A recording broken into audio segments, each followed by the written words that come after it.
Hello fam! Welcome back to another vlog. So it's a Thursday today and 8:30 na ng umaga ngayon and it's a sunny day today. Ang ganda po ng panahon dito sa bahay kaya ang sarap ng magkape dito sa balcony. Anyway, for today's vlog, samahan niyo ako fam at tayo ay mag-a-apply ng China visa. Nakumpleto ko na yung mga requirements. Few days before, kumukuha na talaga ako ng mga requirements, no? And until last night, nakumpleto ko na siya. So ready na lahat ng requirements natin. Kaya ngayon, pwede na tayong pumunta sa China Visa Application Center. So we're gonna do DIY. So ako lang lahat nag-prepare ng aking mga documents and tayo mismo yung pupunta sa application center para magpasa ng ating visa application. No? First time ko rin na mag-a-apply ng China Visa. I haven't been to China before and naisip ko na puntahan na natin ang China. No? It's high time na puntahan na natin siya kasi gusto ko rin naman ng bagong international destination and itong China is isa sa mga bansa na malapit sa atin. I mean, kayang-kaya nating puntahan na hindi natin kailangan gumastos ng mahal na flight. Kasi may mga direct flights from Manila to China, diba? To Shanghai, to Beijing. And lalo na kung makakuha tayo ng mga piso fare, mas makakamura tayo sa mga flights na yun. Pero kahit na hindi siya piso fare, reasonable pa rin yung presyo eh. Hindi siya ganun kamahal talaga. Kaya okay din talaga puntahan ang China. So yeah, isi-share ko sa inyo mamaya lahat ng mga requirements na pinrepare ko. And ready na tayong umalis. Ang visa application center ng China is nasa Makati 6762 Noble Square, nasa 6th floor, no? So yan ang pupuntahan natin. So magbe-breakfast na muna tayo sa baba tapos we'll leave in a bit. Okay, we're ready to go. Dala na natin yung long brown envelope natin. Nilagay ko na dito lahat ng requirements. Dala kong water. And yeah, ano oras na? 9:15 ng umaga, diba? Aga-aga pa tayo.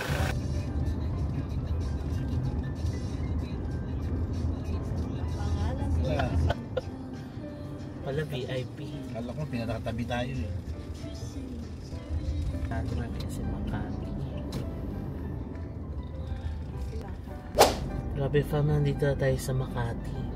And nare-reminisce ko na naman ang mga panahon na tayo ay nagtatrabaho dito sa Makati. Kung napanood yun yung mga previous vlogs pa natin, nasi-share ko sa inyo no, na I worked here sa Makati for almost 5 years. In fact, yung first job ko dito sa Makati. Kasi nga pangarap ko nun maka-work sa Makati, di ba? Kasi pag sinabing sa Makati ka nagwo-work nung mga panahon na yun, you have that prestige eh, na oh, Makati to nagwo-work, corporate office, ganyan. Pero ang hindi natin nakikita noon, yung traffic sa Makati. Tapos, kapag uulan, ang hirap mag-commute.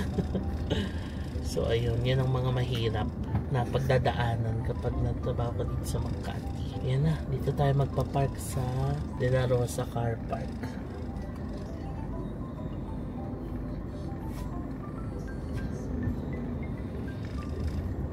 Yan o. This one. Sabihin pa ni Baby Sak, this one? Yes, this one. Okay fam, dito na tayo sa Greenbelt. Ayun na ang parental, si mga tapat. Dito na lang kami nag-park sa Greenbelt para hindi na tayo mahirapan sa parking. Kasi doon sa 6762, ang nakita kong parking available is yung De La Rosa Car Park 1. Pero dumaan kami doon, puno na. Kaya sabi ko, dito na lang sa Greenbelt para habang naghihintay si na mga tapang sa akin, makapag-libot-libot muna sila. So ngayon tayo ay maglalakad na lang going doon sa application center. 13-minute walk siya from here. Okay lang kasi i-enjoy natin ang pagre-reminisce natin dito sa Makati. Dala ko na yung envelope. Ayan, let's go. Actually, parang di naman 13-minute walk kasi paglabas dito sa De La Rosa, yun na yung building. So malapit lang. I-enjoy ko ang ating leisure walk dito sa Makati. Habang ako ay nagre-reminisce ng mga panahon na tayo ay nag-work pa dito. Tawid tayo dito. Ito ang isa sa mga na-miss ko dito sa Makati. Ang mga Jolly Jeep. Lalakad na ako. Natawid yata tayo dito sa kabilang building. Ayan o. SGV 6716.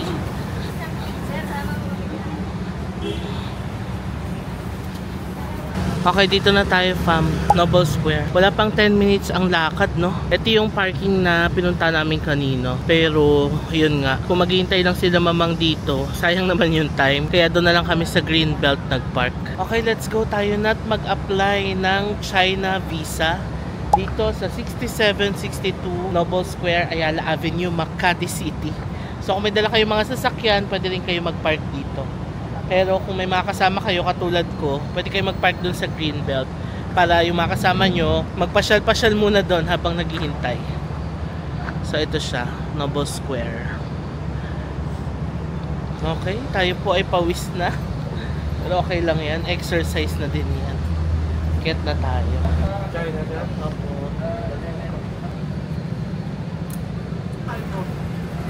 Pwede mag-park dito. Wala po sir, wala po may parking po yan. Hindi pala pwede mag-park dito. So sa iba talaga kayo mag-park. Diyan. Sa kabila. Sa De La Rosa, ay, kaso full na eh. O kaya doon sa Mero, Perea. Oo. Mag-park din ako doon. Sige, kita tayo. Okay, naka-register na ako dito sa baba. So pwede na tayo umakyat sa 6th floor. Hello. Apply po. Ay, tatay kuya. Sagad dito sa China visa.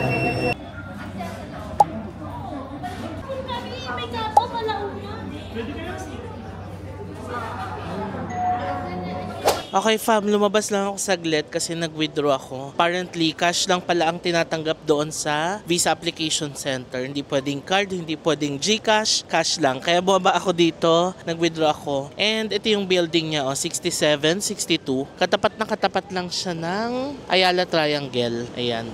Yan lang yung office namin dati, sa likod niyan. Oh my God, ito na yung Ayala Avenue. Ngayon na ulit ako nakapunta dito sa Ayala Avenue. Ayun lang, I'm so happy. So ngayon naka-withdraw na ako, akit na ulit ako. Payment na lang ako tapos na. Sige, akit na tayo. Share ko na lang mamaya yung mga process. Kasi strictly bawal mag-take ng videos and pictures sa loob ng application center. And we're finally done sa ating application, fam. Mga isang oras din, no, ang ginugol natin sa loob para mag-apply ng Chinese visa. So ito yung application center sa likod. Unfortunately, bawal mag-take ng videos and photos sa loob. Strictly, kaya hindi lang rin ako kumuha. So, ang binayad ko ay 2,898 for single entry. And pinakita ko naman na kanina yung rates, no? Depende kung ano yung i-avail nyo, kung multiple entry, single entry, first time, and all. Pinakita ko na kanina yung mga rates. So, kung pupunta kayo dito, make sure na magdala kayo ng mga cash para dire-diretso na kayo. So, pag akyat nyo dito, register lang sa guard, tapos may magsascan ng mga bags nyo. Pagpasok nyo sa loob, kukuha kayo ng queuing number. Tapos, once matawag yung queuing number, pupunta kayo doon sa counter na na-assign sa inyo. And then, i-check na doon yung mga requirements na dala ninyo. No? Once matapos yun, pupunta na kayo ng cashier, payment, tapos na, bibigyan nila kayo ng slip, and yun yung ipapakita nyo pagbalik dito. So yeah, tapos na tayo. Share ko na lang yung mga requirements maya-maya kapag nakasettle na tayo ng maayos. So let's say goodbye to the Chinese Visa Application Center. So again, 6762 Noble Square, 6th floor. Now, ready na akong puntahan si Napapang sa Greenbelt. Nakita ko nag-send siya sa group namin. Tumambay sila sa Starbucks. Nag-snack sila ni Mamang doon. Okay, nakalabas na ako ng building. Ayan na. Hindi nga pala pwede mag-park dito. Nabanggit ko na kanina. Ngayon, maglakad na tayo pabalik ng Greenbelt. Alas 12 na at ako'y nagugutom na. Time for lunch. Dito tayo maglakad para may lilim. Ayan. Grabe ang init. Halika tayo mag-snack muna habang hinihintay sila Papang at Mamang. Sila ay pumunta sa Landmark. Pagka-chat ko, sabi ko nandito na ako sa Greenbelt. Sabi, teka, nandito pa kami sa Landmark. Bumibili. So yeah, magkape na muna tayo. Kasi nagkape na sila habang nandun tayo sa Visa Application Center. Nagkakape sila dito kanina. So maganda rin mag-park dito sa Greenbelt kung mag-apply din kayo ng Chinese Visa. Para dito na rin kayo kumain, magkape, diba? White chocolate mocha. Tapos oat milk yung milk niya.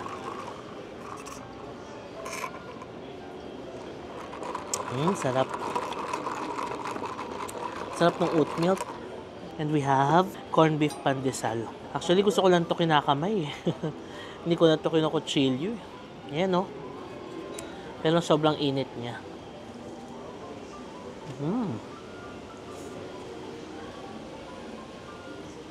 Masarap magkape dito sa Greenbelt.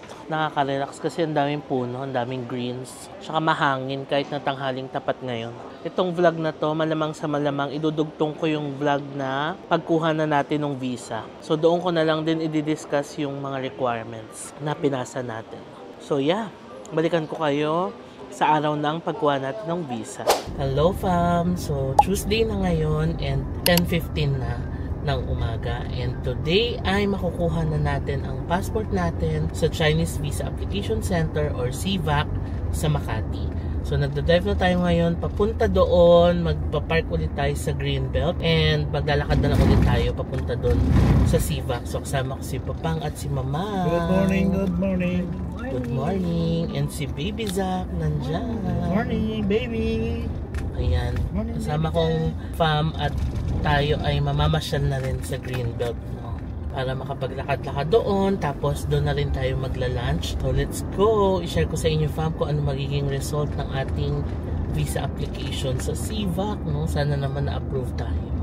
Pero single entry lang yung in-apply ko. Sa next apply natin, saka tayo mag-a-apply ng multiple. Mamaya i-share ko rin sa inyo kung ano yung mga requirements na pinasa ko sa CVAC para magkaroon kayo ng idea, no, if ever nagpa-plan din kayong mag-apply ng Chinese visa. So tara, drive na muna tayo, park tayo ulit doon sa Greenbelt.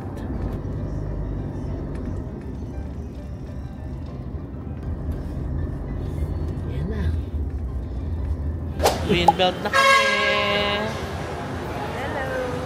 Paano lumaki Julian dito? We're back sa Greenbelt. Ay, oo, itong ano, pin. Teka, tingnan natin.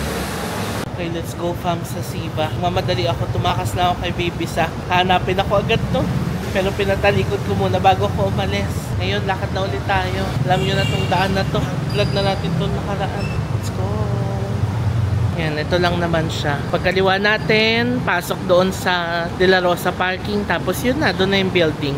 Okay, we're here. Noble Square. Kit na tayo. Alright, ganun na kabilis. Nakuha ko na yung passport ko pa. Wala pang 10 minutes, di ba? Counter 1. Release agad kasi today talaga yung releasing date ng ating passport. Makapayang ako ngayon kasi mainit. 11:55 na ng umaga. Ito yung lang ginawa sa akin. Inabot na yung passport ko. And we're good. Pero hindi sinabi kung approved or denied. And hindi ko pa sinisilip. Doon na natin silipin sa Greenbelt kung approved ba or denied para may element of surprise. Sige, lakad na ulit tayo pabalik ng Greenbelt. Okay fam, it's time for lunch and nandito tayo sa Greenbelt 5 and dito tayo kakain sa Cebu. Kasi di ba masarap yung steak nila. So dinala ko sina Mamang and Papang dito. Yan na sila. Hello!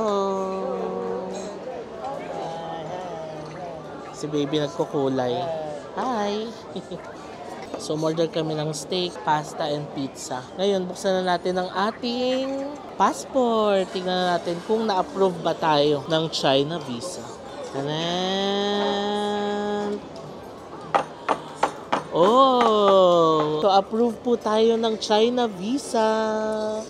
Ito na siya. So, hindi natin pwedeng ipakita yung details. Pero, ayan ang itsura na. Chinese visa nakalagay. Ayan.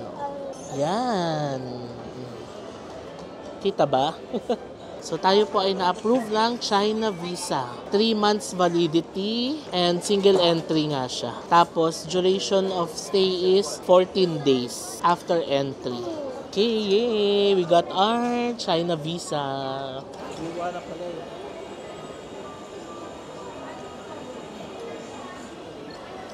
Sarap ng pizza nila dito. Kahit yung crust, makakain mo yan, lambot.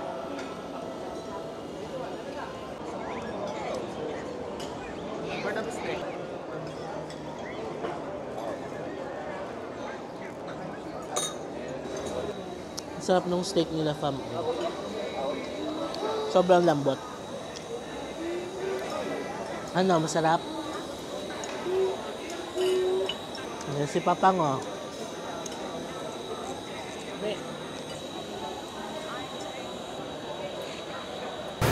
Okay fam, done with our lunch. Ang sarap sa Chibo. Chibo pala, hindi Cebu. And dito na tayo sa Glorieta. lakad-lakad muna kami dito sa Glorieta at may titignan kami sa loob. Okay, galing na kami ng Landmark. May mga biniling items lang. And ngayon, we're back here sa Glorieta. And parking na tayo. Mission accomplished na tayo for today. Alam niyo pa, itong daanan na to, sobrang memorable din sa akin ito. Kasi pag galing sa office, nilakad namin to. Landmark, Glorieta hanggang SM Makati. Tapos hanggang sa makarating ng MRT. Relate ba kayo doon?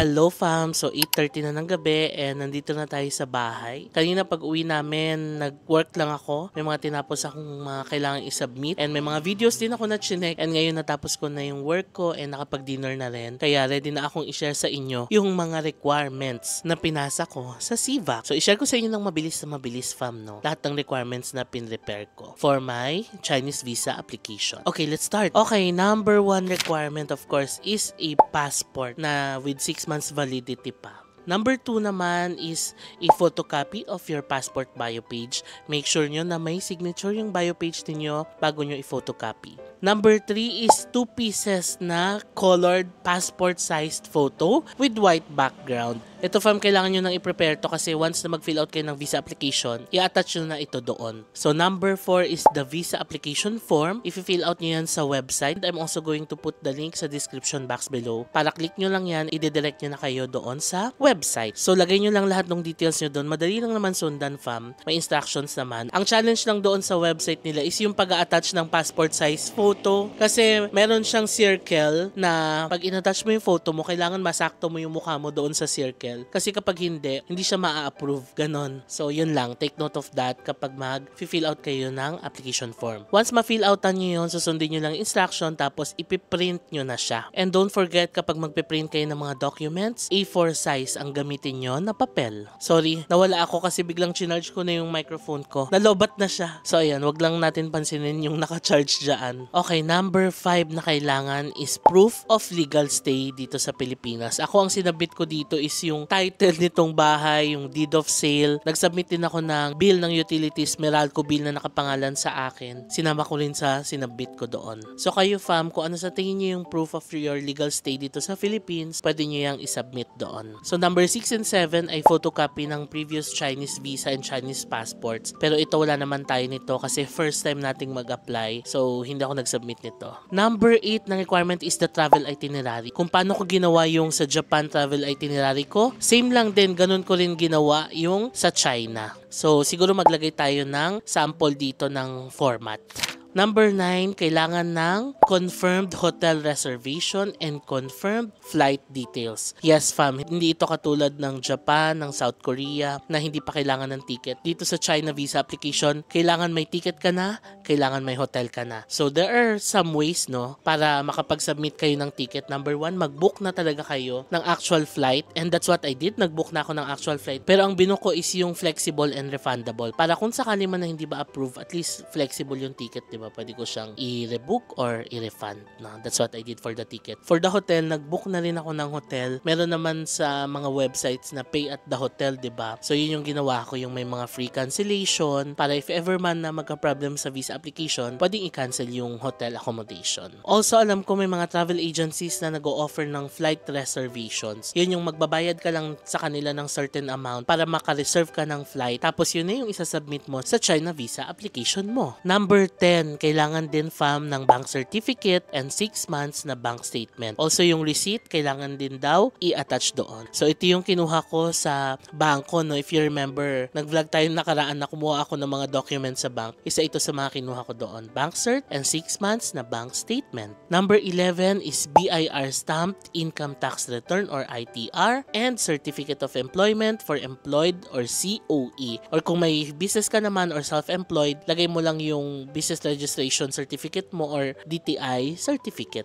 And last but not the least ay yung other relevant documents. Sa other relevant documents, ang sinabit ko dito is my portfolio as a content creator. Meron kasi ako nun sa portfolio na yon, nakalagay lahat ng mga timeline ko, no, sa content creation journey ko. Nandyan yung mga brand partnerships, yung mga uploads ko, and also lahat ng yan nilagay ko sa isang portfolio para mapakita ko din sa embassy na ito yung ginagawa ko ngayon and legit naman na I'm doing this for travel contents and hindi talaga ako magsistay or mag-overstay or mag-TTNT doon sa bansang pupuntahan natin. So yeah, yan ang mga requirements, fam. Tandaan nyo lang na lahat dapat ng mga requirements na ito ay nakaprint sa A4 size na papel. So madali lang din naman yung mga requirements for China visa application, no? Halos katulad din nung sa Japan, nung sa Korea, and sa iba pa. Ang kinaibahan lang dito sa China is kailangan may confirmed flight ka na and confirmed hotel ka na. The rest parang pare-parehas lang, kaya medyo nasanay na rin ako and hindi na ako nahirapan na kunin pa yung ibang mga documents na yan. And yeah, I believe na share ko na lahat ng information about my China visa application. So kayo fam, at least may guide na kayo kung nagpaplano rin kayong pumunta ng China. These are the requirements that you can do and these are the steps na dapat nyong gawin para makakuha kayo ng Chinese visa. So kung may mga questions kayo fam about our Chinese visa application, ilagay nyo lang yan sa comment section and sisikapin natin, no, nasagutin lahat ng mga katanungan ninyo para makatulong din sa pagta-travel ninyo if you're also planning to go to China and apply for a Chinese visa. So yun lang fam, i-end ko na muna itong vlog and sana nakatulong itong vlog talaga sa inyo sa pagpa-plan ng China trip ninyo. So before ko i-end itong vlog na to, please follow me sa aking mga social media accounts, JM Banquisio sa Facebook at JM Banquisio sa Instagram and at JM Banquisio _ sa TikTok. Kung nagustuhan nyo itong vlog na to, please paki-like nyo naman and subscribe kayo sa channel ko and hit that notification bell para ma-notify kayo every time na magkakaroon tayo ng bagong upload. Maraming salamat sa panonood and I'll see you on my next vlog. Bye! Good night!